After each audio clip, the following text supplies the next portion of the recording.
Et tout est planifié, c'est à peu près normal. Et je ne vais pas commencer 2 jours avant. Oui. La fin du délai, je commence 1 an et demi avant. Quelqu'un qui a un TDAH, plus la tâche est ennuyeuse, plus elle requiert un effort mental soutenu, moins je la séquence, plus je veux la mettre au dernier moment, et plus je veux la faire en un seul bloc. D'où la procrastination. Et d'où la procrastination. On n'a pas dit le mot. Ouais, C'est vraiment évident. C'est la procrastination. Ouais. Bonjour à tous, c'est Anne Guéquière. Je voulais vous dire un immense merci, car grâce à vous, Métamorphose a dépassé les 90 millions d'écoutes et est le premier podcast santé mentale, bien-être et quête de sens en langue française. Nous interviewons les personnalités les plus inspirantes pour vous offrir des conseils concrets au quotidien. Alors pour ne rien manquer des émissions, abonnez-vous gratuitement sur votre plateforme d'écoute préférée. Vos commentaires, vos partages sont tellement précieux et nous aident à poursuivre cette belle aventure. Allez, c'est parti pour un nouvel épisode de Métamorphose. Métamorphose, le podcast qui éveille la conscience.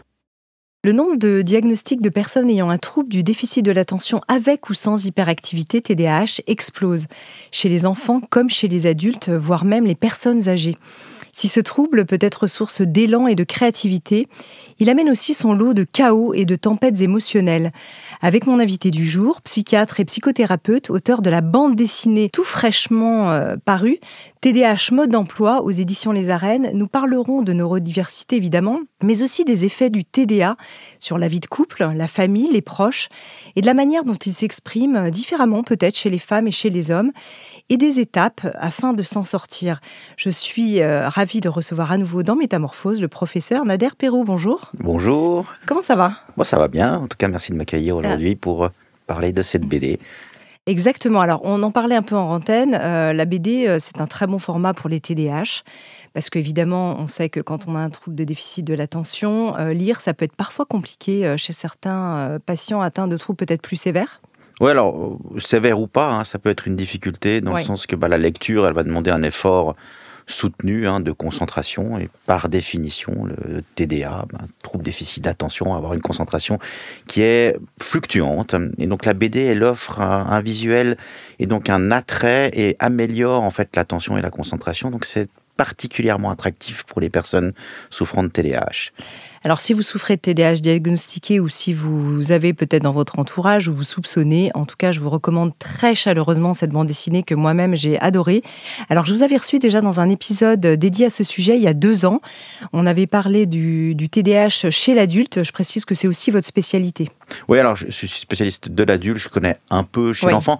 Il n'y a pas d'énormes différences entre les enfants, les adolescents et les adultes, mais il y a quand même des spécificités. Je ne peux pas toujours me prononcer sur tous les tenants et aboutissants du TDAH enfant. Moi, je suis vraiment spécialiste de l'adulte. De l'adulte, oui. Et un peu de la personne âgée aussi. Oui, alors la personne âgée, vous venez de sortir un livre plus confidentiel en Suisse romande sur cette thématique. C'est ça, en effet, parce qu'il y a actuellement tout un champ d'investigation sur l'expression du TDAH chez les personnes âgées, donc au-delà de 60 ans, au-delà de 70-70 ans, avec le lien en particulier avec les problèmes cognitifs liés au vieillissement du cerveau. Et quelle est la particularité des déficits d'attention, de l'hyperactivité chez la personne âgée. C'est tout un pan d'investigation actuellement dans le champ du TDAH. Alors on en reparlera et on reparlera aussi de la particularité ou peut-être aussi des hormones chez les femmes tout à l'heure. Alors ce podcast qu'on avait fait il y a 2 ans, on avait vraiment balayé ce qu'était le TDAH. C'est pas vraiment une suite, mais on va essayer d'être assez complémentaires pour pas refaire le même épisode. Et en même temps, je vais forcément vous demander de redéfinir, de poser des bases pour nous expliquer simplement ce qu'est un TDAH. Alors, sans aller dans les détails, TDAH, c'est l'abréviation pour trouble déficit d'attention avec ou sans hyperactivité. C'est un trouble neurodéveloppemental donc, qui débute dans l'enfance, qui va suivre l'individu tout au long de sa vie. Le TDAH va s'exprimer sous la forme soit de difficultés d'attention, donc difficultés de concentration, distractibilité, perte d'objets, difficultés de planification ou d'organisation des tâches, et ou sous la forme d'hyperactivité, donc une tendance à bouger beaucoup, à parler beaucoup, à interrompre les autres, à prendre de l'espace sur autrui, à pas supporter l'ennui et à avoir toujours envie de faire quelque chose. Le TDAH va s'exprimer différemment, on l'a dit, chez les hommes et chez les femmes. Chez les femmes, on va avoir une plus grande tendance à la difficulté attentionnelle. Chez les hommes, une plus grande tendance à l'hyperactivité, à l'impulsivité, en tout cas dans l'enfance. À l'âge adulte, ça va s'équilibrer. On va avoir la grande majorité des patients qui vont souffrir à la fois de difficultés d'attention et d'hyperactivité et d'impulsivité. Dernier point, c'est que le TDAH va fluctuer au cours du temps en fonction en fait des stratégies qu'on va mettre en place. Il n'est pas toujours handicapant, même si le trouble est présent, il peut être masqué. Si j'ai une tendance à l'hyperactivité et que je fais beaucoup de sport, je vais pouvoir ne peut-être pas souffrir des symptômes pendant un temps. Le jour où j'arrête l'activité sportive, ces symptômes vont m'handicaper et à ce moment, le trouble va se manifester. Il en va de même pour les difficultés attentionnelles. Si j'ai quelqu'un qui fait toutes les tâches administratives pour moi dans mon entourage, je ne vais pas être handicapé par ces difficultés attentionnelles ou la procrastination. Le jour où mon conjoint ou ma conjointe part, ou mes parents qui s'occupaient de moi ne sont plus présents, je vais souffrir de ces symptômes. Voilà, grosso modo, le TDAH. Le TDAH. Le curseur, de toute façon, c'est toujours la souffrance, la sévérité, en fait, d'une pathologie ou d'un trouble. Oui, alors, par définition, un trouble est un trouble s'il y a un handicap. Si on a des symptômes mais qu'on n'est pas impacté par ces symptômes, c'est pas un trouble. On peut souffrir de TDAH sans avoir quand même des troubles majeurs. Vous en connaissez des TDAH légers ou qui s'aggravent dans le temps, justement liés à l'âge. Vous parliez des personnes âgées tout à l'heure, la ménopause, les hormones qui travaillent. Tout à fait. Donc on va avoir différents degrés de sévérité. Il y a du très sévère au léger. Moi j'ai tous les cas de figure et je connais tous les cas de figure. Et ensuite, comme je l'ai dit auparavant, c'est très dépendant de l'environnement dans lequel j'évolue, mais aussi des mécanismes intrinsèques que j'ai qui me permettent de pallier à tel ou tel symptôme. Chez les femmes, on a les fluctuations hormonales, par exemple. On sait que les taux d'œstrogène sont très liés au taux de dopamine au niveau du cerveau, et la dopamine est nécessaire pour la concentration et aussi pour inhiber des comportements impulsifs et hyperactifs. Et avant les règles, on peut avoir des chutes d'œstrogène suffisamment importantes qui diminuent significativement les taux de dopamine de manière associée, et on peut avoir une expression plus importante en fait de symptômes de TDAH ou d'hyperactivité pendant la phase prémenstruelle. On va avoir la même chose dans la phase de préménopause, où on va avoir une chute des œstrogènes. Et le message est que si vous êtes une femme et puis que vous êtes en phase de préménopause et que vous vous sentez tout à coup plus désorganisé, que vous avez des problèmes d'attention, de concentration, pensez peut-être que c'est un TDAH qui commence à émerger, qui était masqué jusqu'alors par des taux d'œstrogène satisfaisants, et qu'il faut peut-être aller consulter ça, puis envisager de peut-être un traitement pour le TDAH à ce moment-là. Alors ça venait plus tard peut-être dans mes questions, mais puisque vous en parlez, c'est intéressant. Est-ce qu'il y a de la recherche de plus en plus sur le sujet ? Parce qu'on sait que les femmes sont souvent les parents pauvres en fait des études, même en psychiatrie, dans tous les domaines de la médecine. On a étudié beaucoup le corps des hommes, un peu moins le corps des femmes. Ça va dans ce sens-là au niveau de la recherche ? Oui, alors clairement, on a aussi un retard colossal, on va dire, en psychiatrie, dans la recherche, sur toutes les pathologies mentales au niveau féminin. Et donc on s'intéresse de plus en plus maintenant à l'aspect du TDAH chez les femmes, et particulièrement en lien avec les hormones, parce que c'est surtout ça qui va être très différent entre les hommes et les femmes. C'est pour ça que vous dites aussi, on avait beaucoup parlé dans l'interview précédente des cofacteurs, des comorbidités associées au TDAH, de s'y intéresser aussi, de regarder en fait, peut-être même parfois en priorité, vous dites, ces cofacteurs, ces comorbidités, c'est-à-dire est-ce qu'on souffre d'anxiété, de dépression, peut-être vous pouvez les rebalayer. Oui, alors le TDAH, du fait que, il va poser un handicap constant finalement chez la personne. Donc la personne va constamment faire des efforts cognitifs pour ramener son attention ou ne pas montrer trop d'hyperactivité ou d'impulsivité. Ça va fatiguer l'individu qui va être plus enclin à souffrir soit de dépression, de troubles anxieux, mais aussi d'abus de substances, de dépendance à des substances, de troubles de personnalité et autres qui eux-mêmes vont influer sur les difficultés d'attention. Si je suis déprimé ou anxieux, je vais avoir plus de difficultés attentionnelles, je vais être plus hyperactif, plus impulsif. Donc c'est vraiment important de chercher ces comorbidités et de les traiter, parce qu'on va aussi améliorer le TDAH si on traite ces comorbidités. Et de même que pour les comorbidités somatiques, typiquement les troubles du sommeil doivent systématiquement être recherchés et traités s'ils sont présents. Je discutais avec le professeur Pierre Philippe, qui est médecin psychiatre comme vous, à Bordeaux, et qui me disait qu'effectivement, dans le cas des femmes, puisqu'on parlait des femmes tout à l'heure, ça pouvait être intéressant parfois de les traiter avec des légers antidépresseurs au moment de la ménopause. Je crois que c'était ça qu'il me disait, plutôt que finalement de traiter le TDAH en priorité. Oui, alors c'est une des recommandations, c'est que si on a des symptômes de type anxieux, dépressif, ajoutés à une augmentation des difficultés d'attention, d'hyperactivité, d'impulsivité, une des recommandations, c'est en effet de mettre des petites touches, pas des gros dosages, mais des petits dosages antidépresseurs. Des fois, ça peut surseoir aux difficultés. Donc là, il faut vraiment aller consulter quelqu'un si on est en difficulté dans cette phase-là, et puis de voir un peu qu'est-ce qui est le plus adapté. Est-ce qu'il faut un traitement pour le TDAH ou plutôt un traitement antidépresseur? Parfois, ça peut être aussi des compléments hormonaux. Donc, alors même si c'est actuellement très controversé, il y a de moins en moins de personnes qui sont enclins à prendre des traitements hormonaux. Parfois, c'est peut-être le traitement qu'il faut. Oui. Alors, il paraît que le traitement hormonal dit à la française, qui n'est plus du tout le traitement historique américain, a pu les effets secondaires du traitement historique. Et que maintenant, il y a moins de problématiques peut-être à prendre ce traitement. C'est pour ça qu'il faut, en effet, actuellement, il y a moins de problématiques, mais il faut aller consulter pour voir quelle est la meilleure stratégie, parce que ça va vraiment être individualisé. Alors justement, en parlant de stratégie, dans votre bande dessinée, vous vous mettez en scène, puisque c'est vous le psychiatre référent, on vous reconnaît bien. On montrera tout à l'heure à l'antenne la BD. Et vous mettez en scène cette famille avec Alexandra, dite Sacha, qui est mariée à Jérémy, c'est ça ? C'est ça. Et donc, ils ont 2 enfants, et dont un enfant qui est Maël, qui pose potentiellement des difficultés. Donc, les parents se posent la question du diagnostic. Racontez-nous un petit peu leur contexte. Ils viennent essentiellement pour Maël, donc pour une évaluation diagnostique, parce qu'il y a des difficultés scolaires, des difficultés alors essentiellement attentionnelles, mais aussi hyperactives, impulsives. Il a quel âge à peu près, Maël ? Alors, je ne me rappelle plus. 7-8 ans, peut-être. J'allais dire 9, mais c'est peut-être 7-8. Et ils viennent consulter, et pendant la consultation et lors des différents tests qu'on effectue, en fait, un des parents, en tout cas la maman Sacha, se reconnaît dans les symptômes et dit tiens, mais ça c'est moi. Alors elle est plutôt réticente au départ, c'est aussi son mari qui va lui dire mais ça ressemble quand même à toi.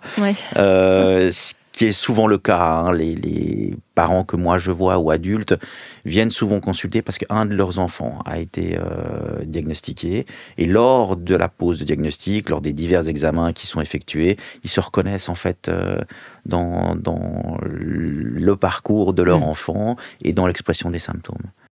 Donc ça, c'est intéressant parce qu'on vient pour son enfant, et puis finalement, vous le dites aussi, les facteurs héréditaires sont assez importants dans le TDAH. C'est ça. Donc c'est un des troubles psychiatriques à la plus grande héritabilité. Il y a le trouble bipolaire qui est très héritable aussi.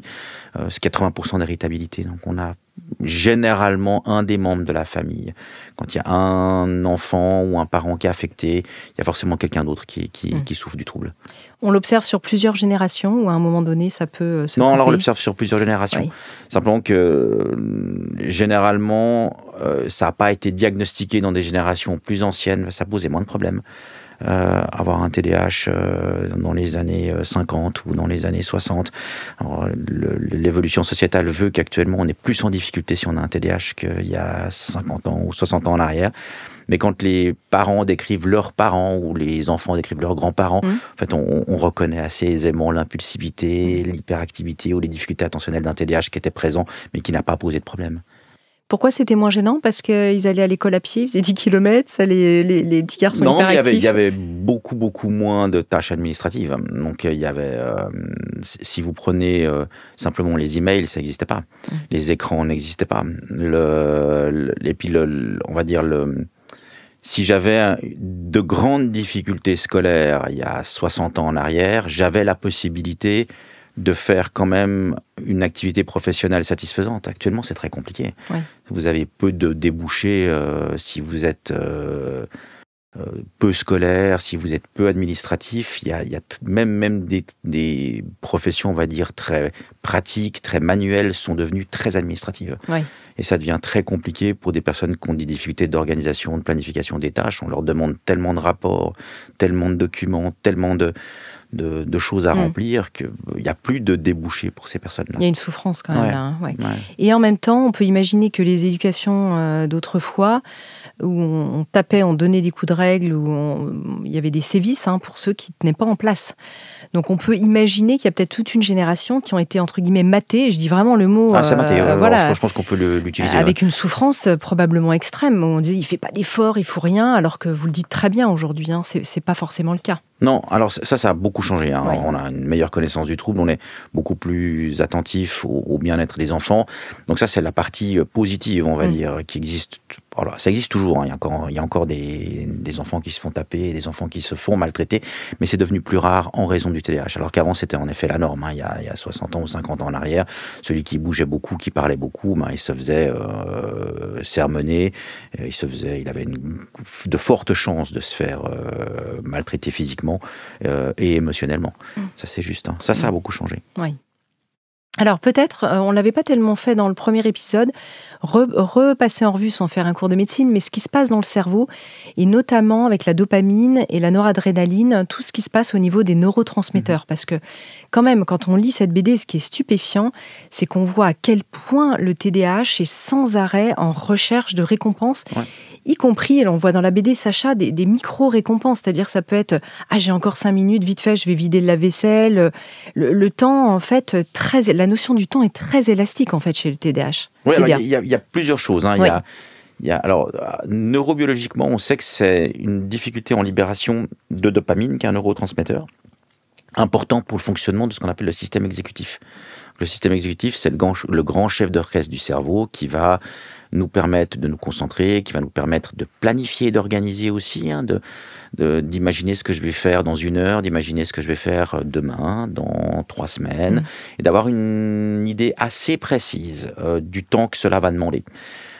C'est aussi quelque chose, le système exécutif est aussi utile pour inhiber des comportements spontanés. Hein, si je suis capable de ne pas trop bouger, de ne pas trop parler, de ne pas trop interrompre, c'est parce que mon grand chef d'orchestre du cerveau, hein, qui est le système exécutif, qui dépend de la dopamine, va inhiber des réponses spontanées de mon cerveau.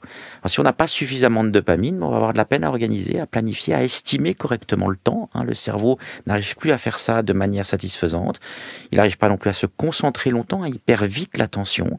Et il a envie d'aller chercher, quelque part, de la récompense ailleurs. Hein. La dopamine est aussi une hormone de plaisir. Et si j'en ai pas assez, il va falloir que je cherche des sources de plaisir ailleurs. Et donc, c'est ce qu'on voit dans la BD, entre autres. Hein. C'est si quelque chose m'ennuie, prend trop de temps, je vais le laisser de côté. On voit Sacha, en l'occurrence, elle fait plein de choses en même temps. Oui. Parce qu'elle commence quelque chose, l'attrait pour la nouveauté libère de la dopamine, mais très vite on s'ennuie, donc on commence quelque chose d'autre, et on commence quelque chose d'autre, et on commence quelque chose d'autre, sans réellement les finir, ou sans forcément les finir. Il y en a certains qui les terminent, mais c'est pas dans les délais, c'est mal organisé, c'est très brouillon. Hein. Et ça, c'est vraiment le système exécutif qui fonctionne pas suffisamment bien.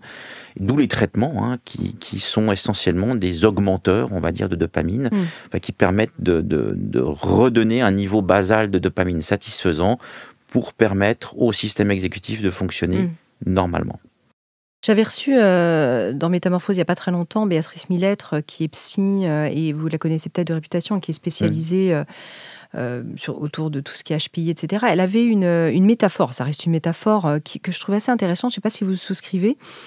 Elle disait, quand on est, par exemple, au potentiel intellectuel HPI et qu'on a un trouble neurodéveloppemental, comme par exemple le TDAH, ça aide quand même. On en avait parlé aussi dans notre interview précédente. Et elle prenait cette métaphore de, vous avez un pont à construire qui passe par-dessus une autoroute. Donc le HPI, par exemple, il ne va pas se poser de questions, il va aller tout droit, il va construire son pont. TDAH, il va commencer à faire il voit des petites chèvres, oh, elles sont trop mignonnes, je vais commencer à faire un petit enclos, puis un deuxième petit enclos. Mais HPI va continuer quand même à faire son pont.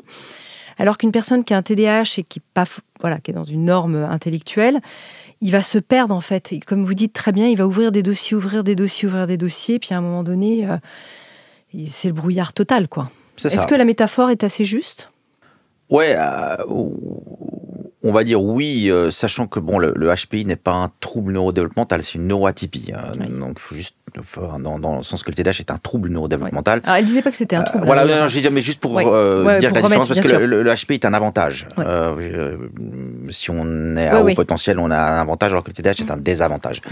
Dans le sens que c'est un trouble défini par son handicap. Donc, si on n'a pas de handicap, c'est pas un TDAH, alors que le HPI est une norme de QI et généralement c'est associé à un avantage socio-culturel, voire socio-économique. Après, pour le TDAH, il y a aussi des avantages, dans le sens que si j'ai des difficultés d'attention et que je suis facilement distrait, je vois aussi des choses que les autres ne voient pas. Ou si je suis impulsif et hyperactif, donc que j'ai une tendance à aimer les sensations fortes ou à aller là où les autres ne vont pas, je vais être plus créatif, par définition. Si je vois des choses que les autres ne voient pas, que j'ose faire des choses que les autres n'osent pas faire, je vais avoir plus d'idées, je vais pouvoir être plus créateur. On le sait de certaines études, par exemple dans les startups, il y a énormément de TDAH. Généralement, pour se lancer et prendre un risque et faire quelque chose que tout le monde ne fait pas dans un domaine qui est encore en découverte, c'est pas quelqu'un qui est complètement neuroatypique qui le fait. C'est quelqu'un qui est neuroatypique, il va suivre son parcours normal, il va pas dévier de la route. Les déviants, et on en a besoin de déviants dans le bon sens du terme, on va dire les neurodivergents, sont nécessaires à l'évolution de l'humanité. Si on n'a que des neurotypiques, ça jouerait pas. Alors, ça pose évidemment cette grande question. Je lisais un article récent dans The Economist qui disait que certains avancent que le TDAH reflète d'une diversité des modes d'attention et de comportement. Pour vous, il s'agit vraiment d'un trouble médical au sens strict, où finalement, vous sentez que ça évolue et on pourrait aller vers une variation de la neurodiversité, ce qui nous ferait sortir finalement du trouble et de la pathologie. Je pense que c'est les deux. Oui. Ça va dépendre. Il y a une frontière qui va être un peu floue et j'imagine qu'on va rester pour des personnes extrêmement atteintes, très sévèrement, qui sont incapables de rester en place et qui parlent tout le temps et qui ont un handicap majeur, on va rester dans le trouble.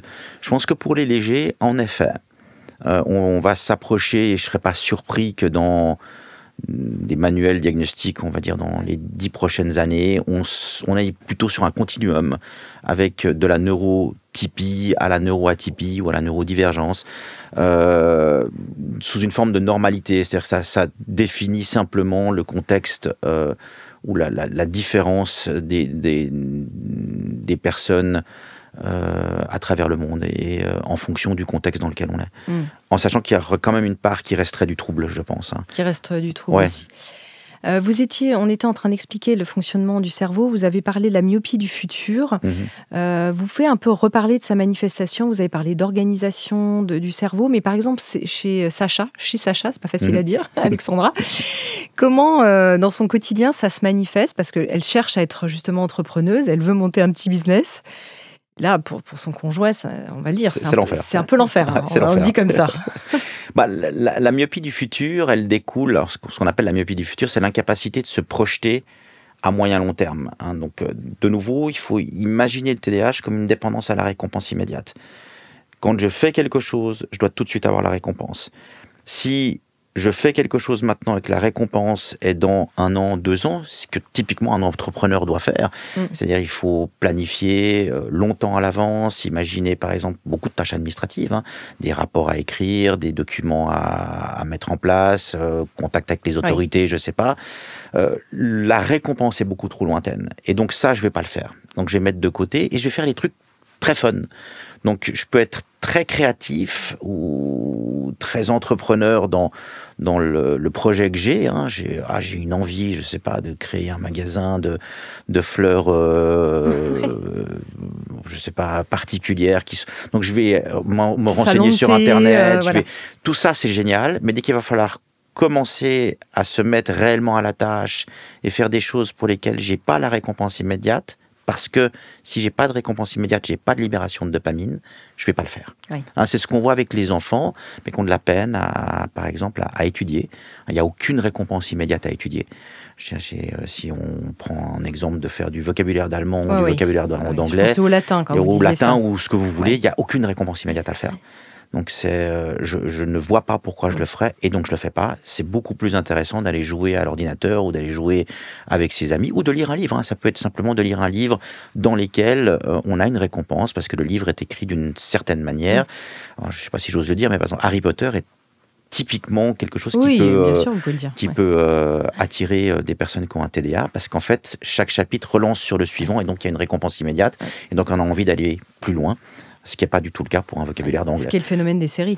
Et les séries, c'est exactement ça. Et donc, on reste croché, et en gros, les écrans, pour ça, c'est terrible, parce qu'en fait, on a toujours de la récompense, et donc on reste bloqué dessus. Je lisais des choses qui passaient justement sur les réseaux sociaux ces derniers temps, en disant qu'il y a des études, alors je ne sais pas si elles sont, pour l'instant, je ne vais pas les vérifier, la recherche là-dessus, mais qui montrent que ces micro-shoots de dopamine sont aussi délétères que certaines drogues dures. Est-ce qu'on en arrive là ? Alors, certaines drogues dures, pas oui et non, mais c'est un peu le même processus. Hein. C'est-à-dire que si je commence, on va dire dans les addictions aux écrans, c'est le même processus. Donc, je vais rechercher ces micro-shoots de dopamine au même titre que si je suis un consommateur de cocaïne, d'amphétamine, de crack ou autre. Hein. L'addiction est similaire. Au niveau cérébral, on a une libération de dopamine qui est à peu près la même chose et on est en manque. Hein. Quand on a une addiction aux écrans, quand les personnes arrêtent d'être derrière les écrans, il y a un manque. Ils ont un phénomène de sevrage qui est un peu similaire à celui de la consommation de drogue. Donc, si on a un diagnostic de TDA, encore, on redouble de vigilance là-dessus. Voilà, on va dire qu'il faut faire attention aux écrans. Faire attention aux écrans. Alors, dans votre BD, on va parler un peu du mari, parce qu'on va parler aussi des proches, parce que ça, c'est aussi une nouveauté, je trouve, dans vos recherches, enfin, pas dans vos recherches au sens général, mais au niveau du grand public, c'est qu'on s'intéresse aussi à l'entourage. C'est un peu comme chez les alcooliques ou d'autres personnes qui ont des problèmes, c'est-à-dire que comment l'autre va vivre ça. Et Sacha, Jérémy, son mari, il dit être tombé amoureux du vent de folie permanent de Sacha. Et donc, on peut se dire, ce qu'il pense être peut-être un trait de personnalité est en fait un trouble. Alors, les deux se confondent. Alors, les deux vont se confondre. C'est mélangé. Son vent de folie, c'est aussi sa pathologie. Voilà, on va dire les deux vont se confondre parce que Sacha, elle a grandi avec ça. Elle a grandi avec ce vent de folie qui est un peu l'hyperactivité, le déficit d'attention, le côté rêveur dans la lune, qui est très attirant. Hein. Et c'est ce qu'on voulait un peu retransmettre dans la BD, c'est que on a souvent, dans les couples, un des individus qui va tomber amoureux de l'aspect TDAH, qui est finalement la personnalité. C'est difficile parfois de distinguer les deux, parce que c'est beaucoup plus fun d'être avec quelqu'un qui a un TDAH que quelqu'un qui est complètement neurotypique. Il y a plus de folie, et donc, au début, c'est beaucoup plus marrant. Hein. Il y a des choses qu'on fait qu'on ne ferait pas avec quelqu'un qui est neurotypique. On fait plus de sport, on peut faire des choses plus risquées, on peut aller dans des endroits où on n'irait normalement pas. Donc pour quelqu'un qui est un peu renfermé, qui aime pas trop faire ça, être avec quelqu'un qui a un TDAH de ce type-là, c'est vachement intéressant. C'est super au début. Ensuite, quand on se met en couple, qu'on commence à avoir des enfants et qu'il va falloir commencer à planifier des tâches dans le futur, organiser le quotidien et autres, ça devient très problématique parce qu'on peut pas rester comme ça. On peut, et le conjoint ou la conjointe, en l'occurrence ici c'est le conjoint, va commencer à souffrir de ça parce qu'il doit pallier à toutes les difficultés de la personne qui a un TDAH. Les tâches sont pas faites, les tâches sont désorganisées, les vacances sont pas planifiées à temps, les factures n'ont pas été payées, on reçoit des poursuites, les impôts sont payés en retard, il faut qu'on réécrive. Et en fait, c'est le conjoint ou la conjointe qui va commencer à pallier à toutes ces difficultés. Et moi, c'est pas rare que j'aie en fait un conjoint ou une conjointe qui me demande de l'aide pour en fait la personne qui a un TDAH, me disant il faut que vous fassiez quelque chose. Moi, je suis épuisé, je n'en peux plus. Ce qui était très attractif et très sexy au début, dans la période un peu lune de miel amoureuse, le cerveau amoureux, au bout d'un moment, s'épuise. C'est fatigant. Qu'il y a une charge mentale, en fait, pour le conjoint. Y compris d'ailleurs pour le TDAH. On n'a pas parlé de la charge mentale du TDAH. Oui, alors pour le TDAH, c'est épuisant. Lui va, comme je l'ai expliqué, enfin, pas forcément de la même manière, mais il s'auto-épuise, hein, dans le sens que de faire toujours les choses au dernier moment, de constamment devoir faire des efforts pour se concentrer, constamment devoir faire des efforts pour planifier, organiser, ça fatigue et ça génère soit des dépressions, des troubles du sommeil, des troubles anxieux, etc. Donc, il y a un épuisement propre au TDAH, mais c'est vrai que le TDAH épuise aussi son entourage. D'ailleurs, ce qui est très étonnant, je trouve, c'est que dans 30 ou 40% des cas, chez les enfants, le TDAH, en fait, peut disparaître. Alors que chez les adultes, c'est pas le cas. Alors, disparaître, il est en rémission. C'est-à-dire que les symptômes ne seront plus manifestes ou ne procureront plus de handicap. Il est comme en dormance. Il est dormant, C'est pas une guérison, dans le sens que c'est pas comme une dépression. Je peux guérir d'une dépression. Si je prends un antidépresseur, là, j'ai un trouble neurodéveloppemental, il est là. Sauf que pendant mon développement, et essentiellement parce que j'ai grandi dans un environnement qui est au fait que j'ai un TDAH et qui va mettre en place des stratégies, ça peut être médicamenteux ou pas, ça peut être aussi des aménagements, je vais apprendre des compétences qui vont faire que quand je serai adulte, mais je ne vais plus être handicapé par ces symptômes-là. J'ai appris à organiser, j'ai appris à planifier. Ce sera toujours plus difficile que quelqu'un qui n'a pas de TDAH, mais je sais que je dois le faire et en gros, je vais pouvoir continuer ma vie comme si j'avais pas de TDAH. Mais c'est une forme de camouflage. Dans le TSA, on connaît ça aussi, dans le trouble du spectre autistique.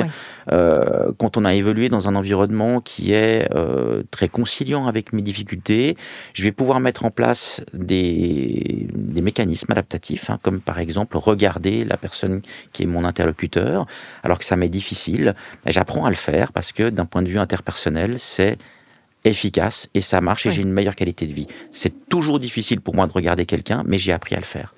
C'est la même chose pour le TDA. C'est la même chose pour le TDA. D'ailleurs, je fais peut-être une corrélation un peu hasardeuse, mais quand vous parliez des couples, donc la personne qui est plutôt neurotypique et attirée par ce neuroatypique avec ce TDA, ça me faisait penser aux théories de l'attachement de Bowlby où on voit que des personnes sécures parfois sont attirées en fait par des personnes qui sont chaotiques, désorganisées ou évitantes.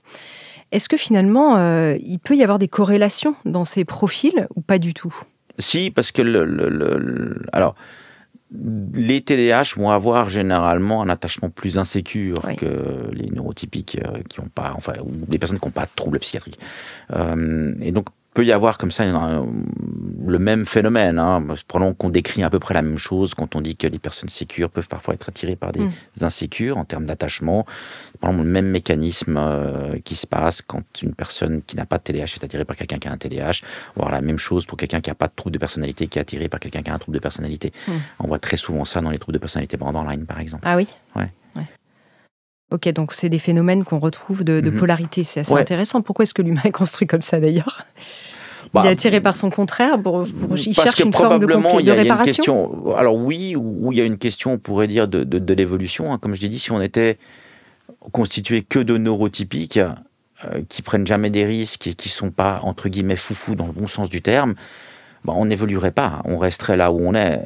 On a besoin, pour aller ailleurs, de se propager. Alors on peut être pour ou pas la propagation de l'humanité à travers le globe, c'est un autre sujet, mais d'un point de vue de l'évolution, c'est nécessaire, en gros, d'avoir des personnes qui prennent des risques, des personnes qui sont plus impulsives, des personnes qui ont plus de difficultés d'attention. Et que finalement, peut-être rechercher quelqu'un qui a ça permet à ce trait de rester dans l'humanité et ça permet à l'humanité d'évoluer. Vous-même, j'ose vous demander, est-ce que vous avez un TDAH ? Oh non, moi oui. La plupart des gens le savent, oui. Oui, c'est ça. C'est pour ça que vous êtes intéressé aussi au sujet ? En partie, oui. Moi, j'étais aussi intéressé par le trouble de personnalité borderline. J'ai aussi des traits j'ai eu, plus maintenant, mais de personnalité borderline. Donc j'ai les deux. C'est plutôt le côté impulsif et preneur de risque qui m'a attiré. Parce que moi, j'étais très gros preneur de risque, je crois que je me suis tout cassé. Plus jeune. Plus jeune, oui. Maintenant, vous faites attention, vous faites du vélo outdoor, vous faites du sport. Vous êtes un grand sportif. Je fais un peu plus attention. Ça dépend pourquoi. Ça dépend. Non, mais c'est intéressant. Quand je grimpe une montagne, par exemple, je vais tout droit. Là, on l'a encore fait avec des amis ce week-end. C'est dangereux, je me suis reçu des cailloux sur le tibia, j'ai failli le casser.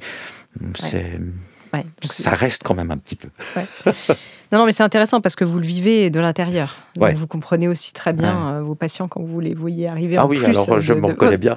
Vous reconnaissez bien, vous les repérez plus facilement, vous pensez ? C'est ça. Alors je pense oui. Je pense que pour moi c'est un avantage. Après, peut-être, je ne dis pas qu'il faut forcément souffrir du TDAH pour diagnostiquer et puis traiter un TDAH correctement. C'est pas ce que je dis. Pour moi c'est une aide. On a parlé d'ailleurs beaucoup du diagnostic dans l'épisode précédent, peut-être pour le rappeler, on ne fait pas, vous le dites très bien dans la BD, les tests sur Internet peuvent donner des indications, etc. Mais en général, il faut quand même plusieurs séances avec une personne très bien formée. Et vous dites que malheureusement, il y a encore beaucoup de gens qui ne sont pas assez formés sur le sujet, y compris chez les psychiatres ou chez les psychologues. Donc là, il faut aller voir quelqu'un dont c'est la spécialité, en tout cas qui a cette couleur-là. Oui, en tout cas qui a été formé, donc qui sait ce dont on parle, parce que Le danger, c'est d'aller chez un psychiatre ou un psychologue qui n'a jamais eu de cours, qui n'a jamais été formé pour le TDAH et que la personne diagnostique autre chose, ou vous traite n'importe comment. Enfin, c'est quand même une spécialisation dans la psychiatrie, mais comme pour les autres troubles psy, je veux dire, si vous souffrez d'un trouble bipolaire, il vaut mieux aller chez quelqu'un qui connaît le trouble bipolaire. C'est la même chose pour le TDAH. Et malheureusement, il n'y a pas suffisamment de spécialistes. Donc, il y a un réel manque de connaissances par rapport à ça dans la sphère de la santé mentale. Oui. D'ailleurs, on pense, évidemment, vous avez entendu parler du livre de Nicolas Demorand, Intérieure nuit en France, dont tout le monde a beaucoup parlé. Ça vous est revenu probablement en boomerang, parce que vous connaissez bien aussi la bipolarité, vous venez de le dire. Il parle de son errance médicale qui a duré presque un peu moins d'une dizaine d'années. C'est énorme. Et c'est un peu la norme. C'est malheureux, mais c'est vraiment comme ça. On est assez mal formé, en fait. On est...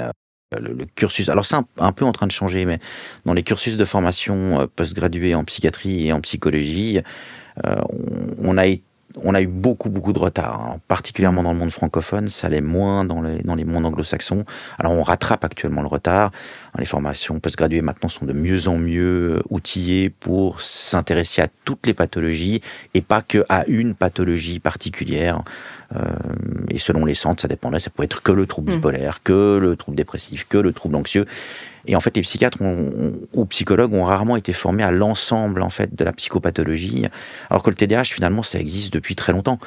Mais moi, j'ai jamais eu de cours sur le TDAH, par exemple, dans mon cursus de formation post-graduée. Et moi, je représente, on va dire, 80% des psychiatres que vous serez amenés à rencontrer si vous allez chercher un psychiatre quelque part. La plupart ont mon âge. Et donc, ils n'ont jamais eu de cours sur le TDAH, de même que sur les troubles de personnalité, de même que sur le TSA, un trouble du spectre autistique, ou tous les troubles neurodéveloppementaux. Ils ne savent pas traiter ça. À moins qu'ils aient, par la suite, suivi des cours de formation continue, ce qui est en train d'arriver sur le marché. Donc ça, c'est plutôt bien. Donc là, ça va être quand même une révolution, ça. Ouais. C'est en train, on est en pleine révolution, on va dire. Oui. La neuroatypie, vous en entendiez pas parler il y a 15 ans en arrière. Oui. Et même il y a 10 ans, enfin, je suis gentil. Et encore gentil, oui, parce que vous êtes psy. Mais au niveau du grand public, j'entends, ça a été vraiment mis de côté dans la formation. Moi, je pensais que le trouble du spectre autistique, ça n'était que des personnes, soit Asperger, comme on les appelait, même si c'est un terme qu'on ne peut plus vraiment utiliser, soit des personnes avec grosse déficience intellectuelle. Moi, j'avais absolument pas connaissance des troubles du spectre autistique, tout le grand spectre à proprement parler, de personnes qui utilisent beaucoup de mécanismes de camouflage, qui fonctionnent plus ou moins bien dans le monde actuel, mais qui souffrent énormément de la relation interpersonnelle et autres. Je ne savais pas que ça existait. J'avais aucune connaissance. On m'a jamais enseigné ça. Ça veut dire que là, on est peut-être à l'aube de se dire qu'on croyait que l'humanité était comme ça et qu'en fait, on est très neurodivergent, en fait. Que c'est beaucoup plus complexe que ce qu'on pouvait imaginer. Exactement. En fait, il n'y a pas que des grands troubles. Les personnes qui ont des difficultés ne souffrent pas que de dépression ou de troubles anxieux. C'est quelque chose de plus subtil et que ça fait partie de toute cette... Le terme, moi, je trouve, de neuroatypie, neurodivergence, c'est génial parce que c'est vraiment l'histoire du continuum. Et comme on l'a dit tout à l'heure, je ne serais pas surpris que on va dire dans les années qui viennent, on aura plutôt une approche dimensionnelle, c'est-à-dire de j'ai rien à j'ai beaucoup, sans que ce soit forcément un trouble. Et ça, c'est déjà arrivé pour les troubles de personnalité. Dans les troubles de personnalité, on ne parle plus en termes de catégorie, on parle en termes de dimension. Alors ça, je trouve ça très intéressant parce que les étiquettes sont importantes parce qu'elles permettent le diagnostic, mais quand elles sont dans la stigmatisation, elles ne sont pas bonnes. Non. Et donc, ça permet en fait toute cette nuance-là. Oui, ça permet vraiment de déstigmatiser, de faire connaître au grand public, et puis aussi de pouvoir être moins, on va dire, interventionniste aussi, parce que si je suis sur une dimension, je peux dire peut-être pour vous, ça va être plus intéressant de faire telle stratégie, alors que pour vous, c'est peut-être plus intéressant de faire telle stratégie, etc. Je suis pas dans un on-off. Vous avez rien ou vous avez tout. La dimension, elle permet vraiment aussi de designer le traitement de manière beaucoup plus fine en fonction de où je me situe sur la dimension. Mais quand on va parler évidemment des solutions, mais quand on parle de designer le traitement, ça veut dire que des gens vraiment encore plus capés, tant dans la formation que dans le diagnostic, pour justement bien comprendre tout ce spectre et pouvoir taper au bon endroit. Exactement. Et là, ça nécessite qu'on revoie pas mal les formations. des personnes en santé mentale. Exactement. On n'a pas parlé trop de l'hyperfocalisation parce que souvent on voit le côté impulsif, distrait, enfin tout ce qu'on a nommé auparavant, la gestion du temps chaotique, des personnes qui n'arrivent pas à l'heure, etc.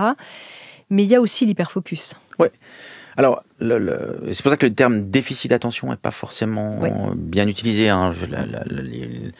Les chercheurs dans le monde du TDAH aiment bien plutôt dire que c'est une dysrégulation de l'attention. En fait, c'est plus juste, hein, moi je trouve. C'est plus juste.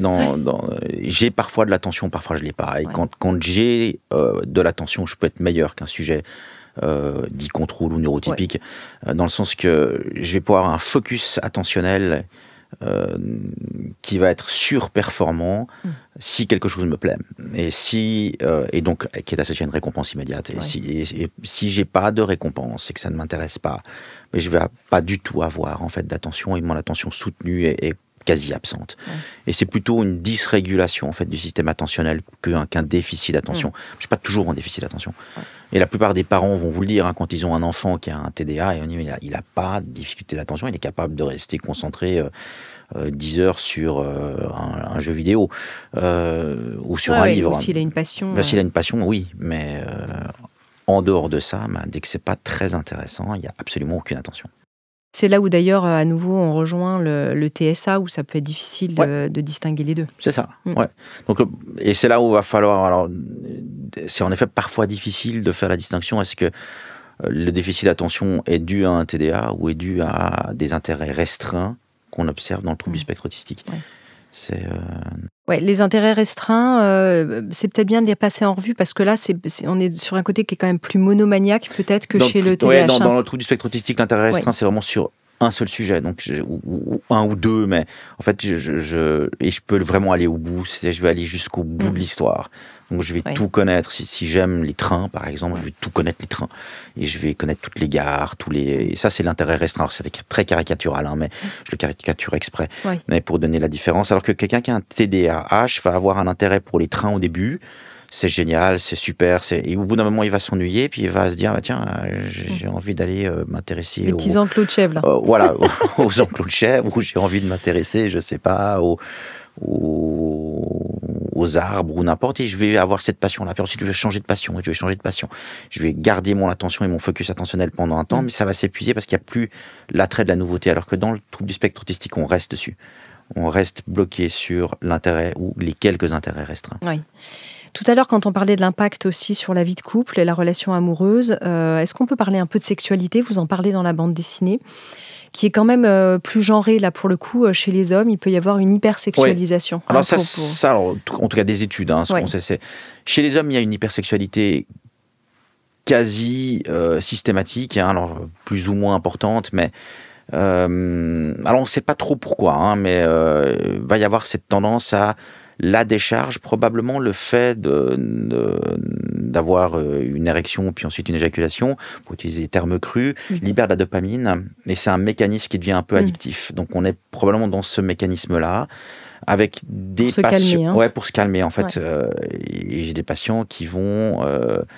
se masturber, hein, donc même pendant le travail, ça permet de se reconcentrer. Donc ils ont cette tendance à l'hypersexualité, probablement par libération de dopamine. Chez les femmes, c'est un peu différent.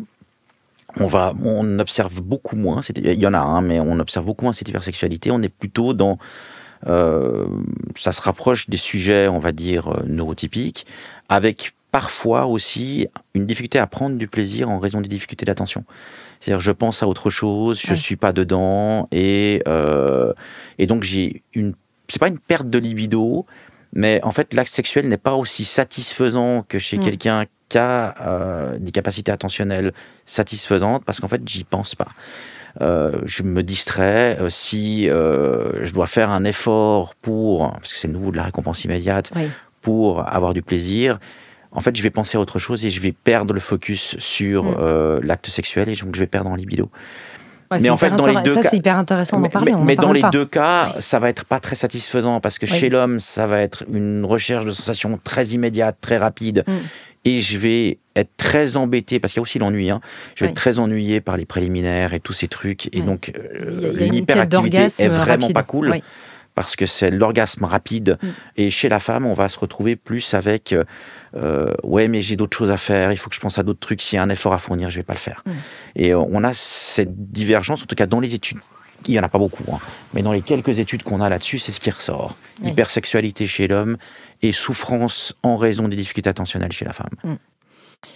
Intéressant vraiment de souligner tout ça. Alors, sur les stratégies qu'on peut mettre en place, on avait parlé beaucoup dans l'épisode précédent, évidemment, des psychostimulants, qui reste pour vous quand même la solution principale aujourd'hui, sachant que vous le dites bien, et vous allez revenir sur tout ce détail, que les thérapies, que ce soit les TCC, la méditation, d'autres types de thérapies, même de régulation des émotions, d'organisation, fonctionnent mieux quand on a pu avoir des épisodes avec psychostimulants. Ouais. Alors là, en effet, hein, donc là, dans les recommandations internationales, on traite d'abord les comorbidités, on s'intéresse s'il y a des gros troubles du sommeil, on essaie de traiter les troubles du sommeil et autres. Ça, on en parle beaucoup d'ailleurs du sommeil. Oui, mais c'est très important. En fait.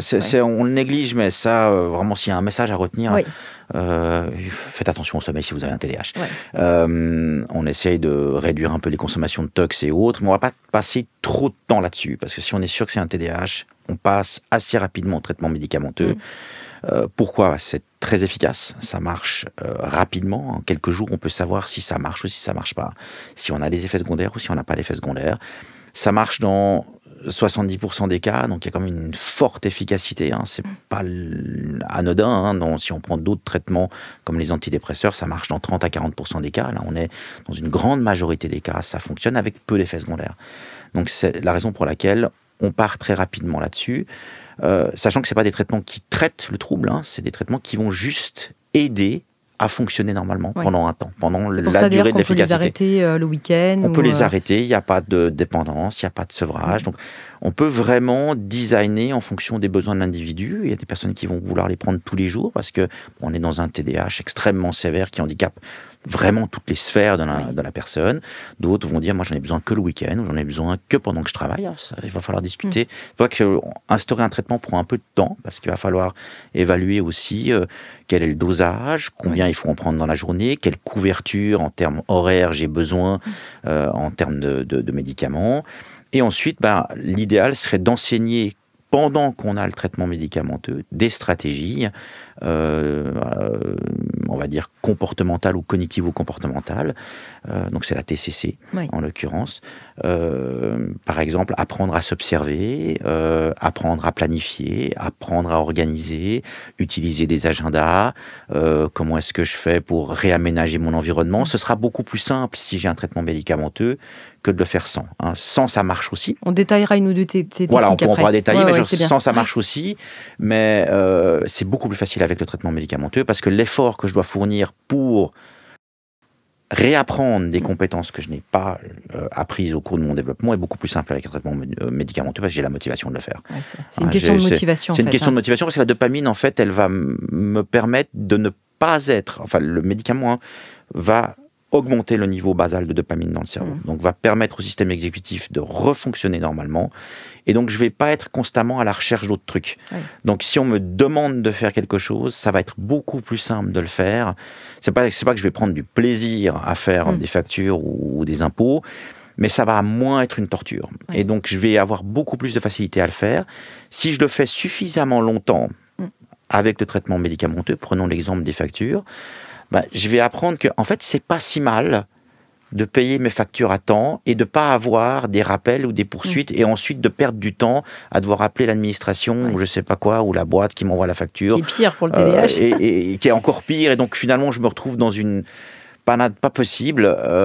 C'est en fait pas si mal. Mais ça, faut que je puisse faire, pour faire l'expérience de ça. Et donc, pour faire l'expérience de la récompense à moyen long terme d'une action, faut que j'aille le traitement médicamenteux.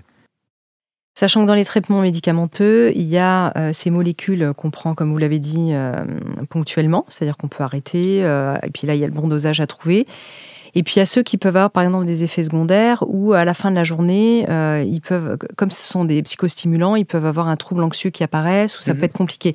Et donc là, dans ces cas-là, il y a des traitements qu'on prend plus sur le long terme. Oui, alors... Pour donner un petit peu de... Voilà. Donc, en fait, il y a Les traitements, c'est les psychostimulants, donc c'est ce qu'on a évoqué, c'est des dérivés d'amphétamine en résumé. Et si on les supporte pas, le deuxième ligne de traitement, c'est l'atomoxétine. Oui. Donc c'est des antidépresseurs, vieux antidépresseurs qui marchent pas du tout pour la dépression. Mais quand les personnes les prenaient, ils ont observé qu'ils étaient plus concentrés, plus calmes. Et c'est efficace sur le TDAH. Alors c'est moins efficace que les psychostimulants. Mais l'avantage est qu'il y a moins d'anxiété et qu'une partie des effets secondaires qu'on peut observer sous psychostimulant, on ne les observera pas sous atomoxétine. Par contre, c'est des traitements qu'il faut prendre tous les jours, de manière régulière, sinon ils ne marchent pas. Et il faut diminuer plus doucement ou pas forcément? Non, pas forcément, non, ça on peut l'arrêter du jour au lendemain. Oui. Mais par contre, si on veut que ça marche, il faut le prendre tout le temps. Oui. Alors, dans les stratégies qu'on peut mettre en place, vous avez aussi beaucoup travaillé, vous le disiez tout à l'heure, sur la régulation émotionnelle. On parlait d'organisation. Ça fonctionne très bien, par exemple, la technique Pomodoro, où on fait par quart d'heure ou par 25 minutes, on va s'assigner des tâches. Ouais. Et il y a un mot, je trouve, qui est clé, en tout cas pour moi, qui a été révélateur dans cet ouvrage, c'est aussi le mot de l'intention. Quelle intention j'ai, en fait, à un moment donné. C'est-à-dire, je me lève le matin et la dopamine, je peux la trouver partout. Et à un moment donné, je prends conscience j'essaye de suivre un fil et d'avoir une intention.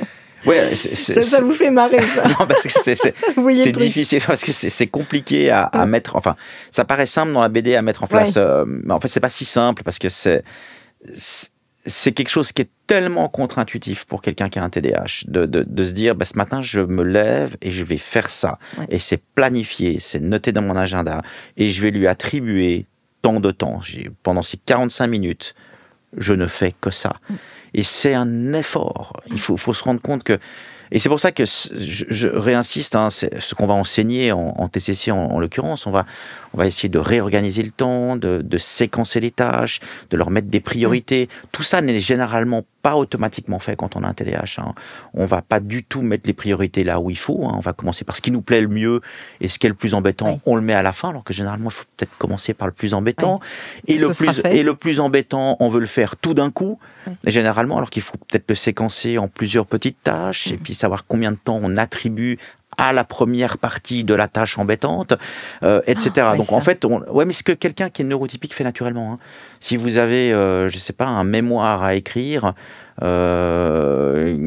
pour dans 1 an et demi, pour quelqu'un qui est neurotypique et qui n'a pas de TDAH, il va se dire, voilà, je vais m'assigner toutes les semaines, je vais travailler un peu dessus, et je vais commencer d'abord par la page de garde, ensuite je fais l'introduction, ensuite je vais faire ci, je vais faire ma recherche de littérature à ce moment-là, je sais que j'ai un interview à faire de quelqu'un à ce moment-là, et tout est planifié, c'est à peu près normal.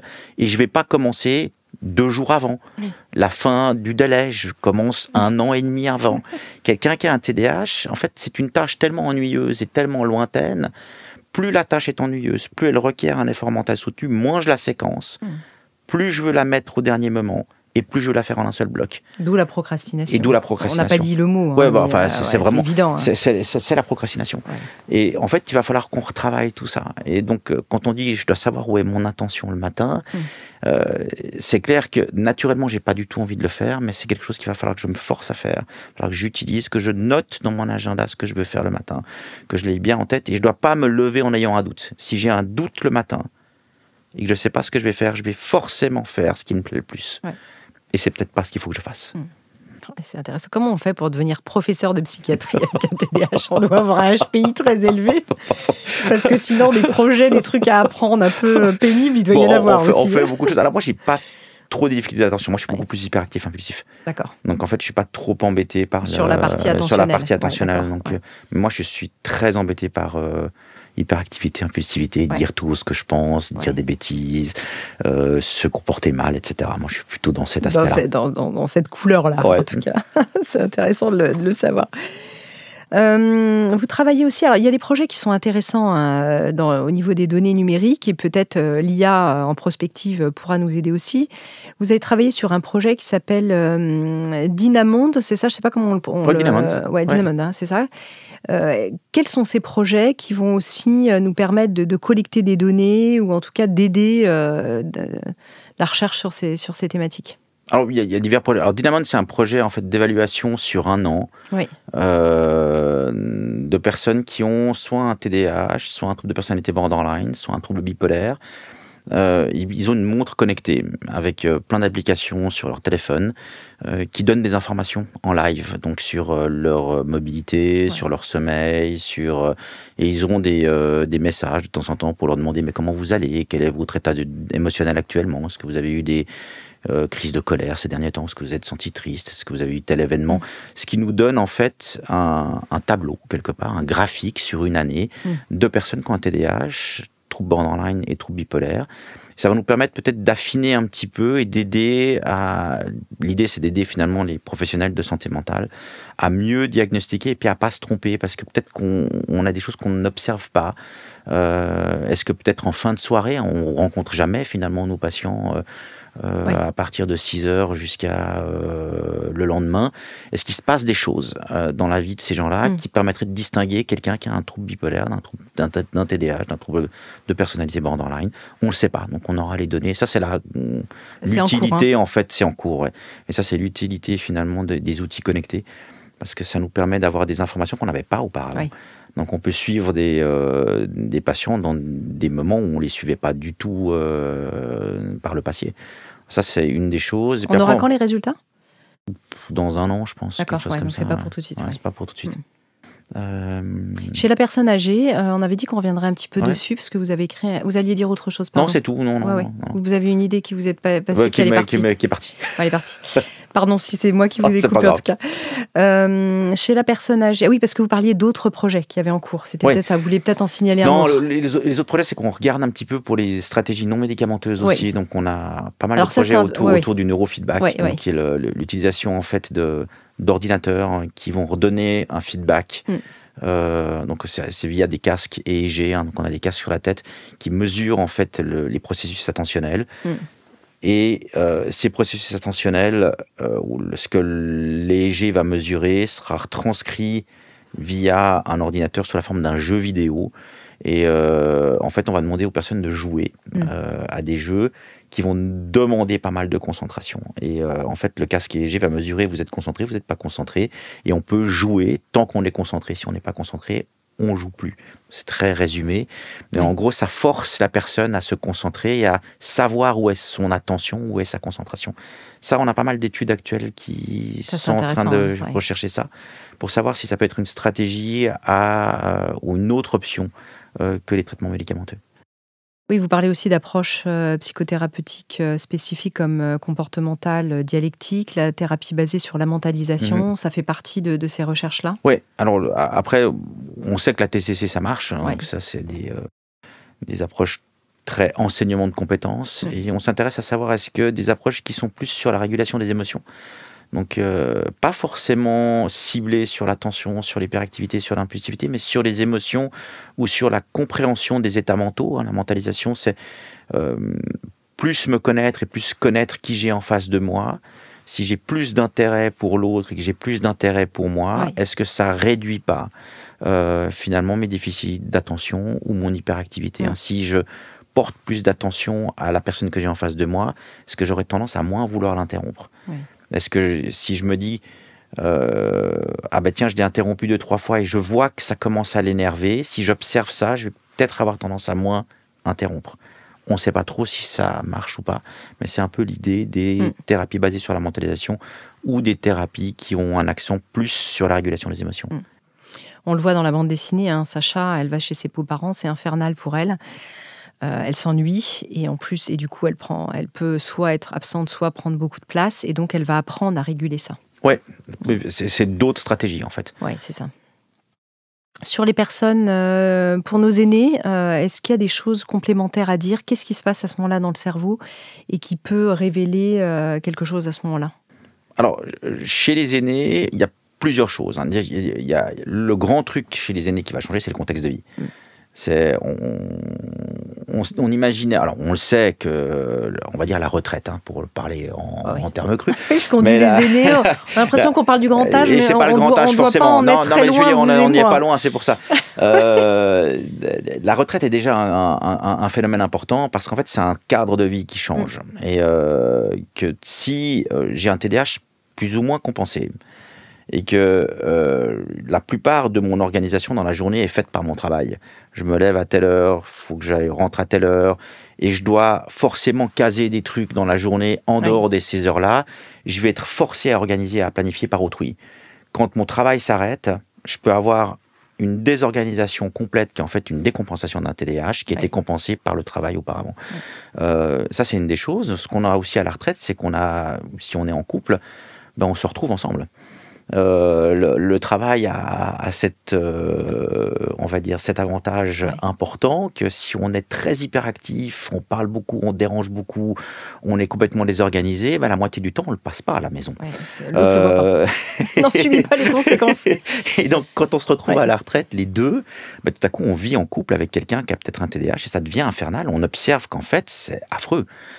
Et ça épuise le couple et à ce moment-là, on peut avoir des personnes qui viennent consulter pour ça. Alors ça, c'est une des choses. Après, on va avoir et ça c'est vrai, on en a discuté tout à l'heure, mais tout ce qui est les changements hormonaux chez la femme, donc préménopause, ménopause, qui peuvent réellement décompenser des difficultés attentionnelles ou une tendance à l'hyperactivité, à l'impulsivité. Et puis après, on a aussi la fatigue du cerveau. C'est-à-dire qu'en vieillissant, ben, on va avoir moins de capacité adaptative du cerveau. Le cerveau devient moins flexible. Il a moins de ressources, on va dire, cognitives pour pallier à telle difficulté attentionnelle, pour pallier à telle difficulté d'organisation ou de planification. Et avec le cerveau vieillissant, ben, on peut avoir des décompensations de TDAH qui ne sont pas une démence, qui ne sont pas une sénilité. C'est juste qu'en fait, ben, j'ai moins de facultés à compenser des difficultés qui étaient présentes auparavant. Alors là, on voit bien la double peine chez les femmes. Non seulement elles sont moins diagnostiquées, en plus il y a la chute oestrogénique importante, cette décompensation potentielle, plus l'âge. Et donc, qu'est-ce qu'on peut faire ? Est-ce qu'à ce moment-là, il est temps de se poser la question des psychostimulants ? Est-ce que chez les aînés, vous prescrivez... Non, je pense que le message, il est que il ne faut pas laisser ça comme ça. Et puis que si on a ces symptômes, on se reconnaît dans un TDAH qui apparaît tardivement, c'est probablement qu'il était là depuis toujours, mais qui décompense à ce moment-là, il faut aller consulter et voir quel traitement il faut mettre en place. Et c'est souvent, en fait, les psychostimulants, comme chez les personnes plus jeunes. On n'a pas de contre-indication à donner des psychostimulants chez les personnes âgées. Ça existe depuis les années 50-60, Les psychostimulants ? Oui. Ouais, même... sous cette forme-là. Alors, si, en 44, il y a le méthylphénidate, c'est la Ritaline qui est plus connue. Et dans les années 34-36, il y a les dérivés amphétaminiques qui ont été développés. Donc, ça existe quand même depuis bien longtemps. Vous parlez de cet homme, il joue au tennis avec sa femme Rita. Et c'est donc ça, c'est d'où le nom de la Ritaline, c'est lui. Donc ça, c'est les années, fin des années 40. C'est 44. Ouais, 44. Intéressant. Est-ce que vous voulez, on arrive à la fin de cette émission, on a parlé quand même du côté positif et je trouve que vous l'avez bien souligné. Vous avez parlé de l'énergie, de la créativité, le sens du risque, parfois dans le bon sens du terme. C'est-à-dire que c'est aussi les start-upers et les entrepreneurs qui poussent l'innovation, la disruptivité et tout ça, c'est quand même bon. Oh, c'est bon. C'est très bon. C'est bon. Dit-elle. Ouais, c'est ça. Donc il faut aussi le souligner. Enfin, il y a une petite anecdote qui est assez, qui sont des études qui ont été faites en sociologie et pas du tout en psychiatrie. En psychiatrie. Mais il y a eu des études dans les années, on va dire 2000, début des années 2000, dans certaines boîtes économiques dans lesquelles le TDAH commençait à émerger. On s'est dit, c'est des personnes qui sont désorganisées, qui perdent des trucs, qui donnent des rapports en retard et autres. Donc on va les enlever en fait du management et autres. Et on va leur donner que des tâches très secondaires. Mais en tout cas, il faut qu'on arrête d'engager des personnes comme ça. Les entreprises qui ont pris ce pan-là ont été beaucoup moins productives que celles qui ont gardé en fait les personnes un peu folles, que ce soit TDAH, TSA ou n'importe, mais qui ont cette impulsivité. Et en gros, c'est probablement nécessaire pour, même pas forcément pour des startups, mais pour maintenir une entreprise et pour garder une forme de créativité, il faut qu'il y ait des personnes comme ça dans une entreprise. Il faut à la fois des neurotypiques, il faut à la fois des neuroatypiques. Et là, on rejoint un peu ce qu'on a dit. On a besoin de tout, en fait. On ne peut pas se dire, je prends que des neuroatypiques, ça ne marcherait pas, ou je prends que des neurotypiques, ça ne marche pas. En fait, il faut un mélange. Et en même temps, il y a un choc des cultures qui peut être complexe à vivre. Je pense à l'entreprise. Est-ce qu'il faut se le dire ? Est-ce qu'il faut dire, quand on est chef d'entreprise neuroatypique, à ses équipes, ou en tout cas une partie de ses équipes, Parce que ils peuvent se taper sur le système, comme on l'a vu. Enfin, là, on le voit très bien dans la BD, dans le cadre du couple, mais c'est exactement la même chose dans une boîte. Les TDAH, s'ils sont un peu HPI, qui vont vite, ils vont trouver insupportable le train-train. Celui qui va lentement, alors qu'il en a besoin aussi. Il en a besoin, mais je pense parce que ça pose des bases. Voilà. C'est bien d'en parler. Ouais. Un conseil, si on est dans une start-up, par exemple, c'est bien de prendre des personnes qui ont des individualités différentes et donc des neurotypiques, des neuroatypiques, et puis de leur dire, voilà, toi tu fonctionnes comme ça, toi tu fonctionnes comme ça. Il n'y en a pas un qui est mieux que l'autre. Vous avez chacun vos forces et vos faiblesses. Et je pense qu'à mon sens, la meilleure entreprise est celle qui va mélanger tout ça. Ouais, c'est la secret sauce. C'est la sauce secrète, là. Ouais, c'est la sauce secrète. Bon, c'est pas moi qui... Enfin, les quelques études faites dans des papiers d'économie montrent ça, sur dans les grandes boîtes, elles fonctionnent comme ça. Je dis, si vous prenez les grandes boîtes, Google, Microsoft, enfin tous ces trucs, Apple, etc., les grands patrons de ces boîtes-là, on pense à Steve Jobs. C'est pas des neurotypiques. C'est, je défie quiconque de me dire que c'est des neurotypiques. C'est tous des neurotypiques. Je crois que Steve Jobs a lu son premier livre à l'âge, il me semble, il faudrait que je vérifie, de 15, ils sont soit 14, HPI, 15 ans. soit TSA, soit TDAH, mais il n'y en a pas un qui est un neurotypique. Avec tout on n'a pas parlé des 10, on en avait pas mal parlé. Et encore toutes les dyslexie, dysorthographie, etc. Mais précédente, vous pouvez, à mon sens, pas avoir une boîte qui fonctionne hyper bien si vous avez que des neurotypiques. C'est pas possible.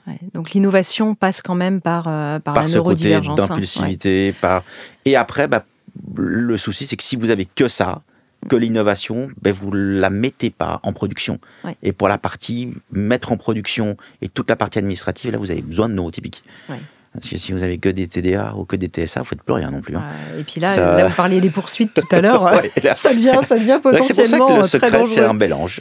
Le secret, c'est un mélange. Et puis, on parle beaucoup de biodiversité dans la nature, mais on peut parler de biodiversité, de la psyché et du cerveau. Donc, c'est important. Exact. En tout cas, merci infiniment, merci professeur Nader Perroud, d'être revenu faire un tour. Vous savez, la joie que j'ai à vous recevoir pour parler de ce sujet-là à chaque fois. Cette fabuleuse BD TDAH mode d'emploi qui sort tout juste aux éditions Les Arènes BD Psy, c'est une collection qu'on aime énormément. On va la montrer directement à l'antenne. Je cite aussi vos co-auteurs, en tout cas le scénariste Jean-François Marmion et puis la dessinatrice illustratrice Héloïse Chauchois. Que je remercie beaucoup. Voilà, ils ont fait un travail vraiment remarquable. Ce sont des BD Psy, comprendre et aller mieux.